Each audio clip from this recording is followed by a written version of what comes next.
আজ একটি মেয়ে জিজ্ঞেস করলো, আচ্ছা দিদি, আত্মসম্মান আর অহংকার কি সমার্থক শব্দ?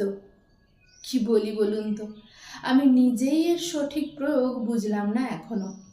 তবু ওকে বললাম, আত্মসম্মান আর অহংকারের মধ্যে একটা সূক্ষ্ম পার্থক্য আছে। খুব সরু একটা লাইন, খালি চোখে তাই অনেকের দৃষ্টিতে ধরা পড়ে না। কোনো পুরুষ যদি আত্মসম্মান নিয়ে বাঁচতে চায়, তাহলে সমাজে তাকে বীর পুরুষ আখ্যা দেওয়া হয়।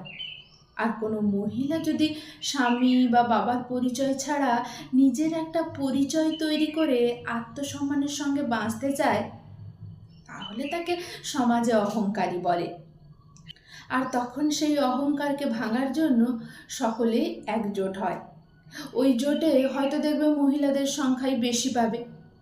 মেয়েটি বলল, দিদি সমাজ নয়, আমি আমার পরিবারের কথা বলছি। আমি বললাম, তোমার পরিবারটা কি সমাজের বহির্ভূত নাকি? খনাকে তার স্বামী আর শ্বশুর দুজনে মিলে জিভ কেটে নিয়েছিল। কেন জানো? কারণ সে মহিলা হয়ে এগিয়ে যাচ্ছিল। বাড়ি থেকেই শুরু হয় সমাজ। সুতরাং আত্মসম্মান নিয়ে বাঁচতে চাইলে তুমি অহংকারী তকমা পাবেই। ওই সূক্ষ্ম লাইনটা সবাই দেখতে পায় না, তাই এই দুটো সমার্থক হিসেবে ব্যবহার করে অনেকেই। মেয়েটি বলল, তাহলে উপায়? এখন আমি কি করে সকলকে বোঝাবো যে আমি অহংকারী নই? বঙ্কিমচন্দ্র জীবনের শেষ দিন পর্যন্ত বুঝিয়ে যেতে পারেননি যে স্কটের থেকে অনুপ্রাণিত হয়ে তিনি রাজসিংহ লেখেননি। বিদ্যাসাগর বুঝিয়ে যেতে পারেননি তিনি বিধবা বিবাহ প্রবর্তন করে কোনো অন্যায় করেছেন।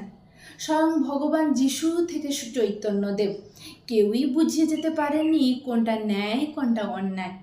রবীন্দ্রনাথের কয়েকটা গান বিদেশি গানের অনুপ্রেরণায় রচিত বলে তার রচিত প্রায় ২৫০০ রবীন্দ্রসঙ্গীত মর্যাদা হারানোর উপক্রম হয়। আশাপূর্ণা দেবী জ্ঞানপীঠ পুরস্কার পাওয়ার পরেও তাকে রান্নাঘরের লেখিকা বলে বিদ্রূপ করা হয়। তাহলে তুমি কে যে তুমি সকলকে বোঝাবে আত্মসম্মান আর অহংকার এক জিনিস নয়? এত উচ্চাসা করাটা কি অন্যায় নয়? শুধু খেয়াল রেখো অন্যকে ছোট না করে নিজের সম্মানটুকু বজায় রাখতে। আর একটা কথা, সম্মান পেতে গেলে কিন্তু অন্যকেও সম্মান করতে হয়। আমি সকলকে অসম্মান করব, আমায় সকলে সম্মান করবে, এটাকে অহংকার বলে।